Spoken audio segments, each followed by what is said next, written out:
ભાવનગરના દાણાપીઠમાં કરિયાણાની હોલસેલની દુકાનમાં રાત્રિના સમયે થયેલી ચોરીના 4 આરોપીઓને કાજુ અખરોટ સહિતના મુદ્દામાલ સાથે ગંગાજળિયા પોલીસે ઝડપી લીધા।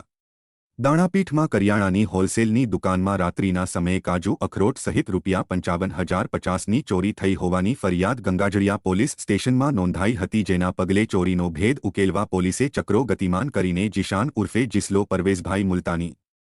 રાહુલ ઉર્ફે મચ્છો રમેશભાઈ સોલંકી, તોહિલ ઉર્ફે ડાકુ ઇકબાલભાઈ મંસૂરી અને જુનેદ ઉર્ફે મામુ મંસૂરી સહિતના 4 શખ્સોની પૂછપરછ કરતા આરોપીઓએ ચોરી કરી હોવાની કબૂલાત આપતા તેમની પાસેથી ચોરીમાં ગયેલ મુદ્દામાલ કબજે લઈને તપાસનીશ અધિકારીને સોંપી દીધેલ।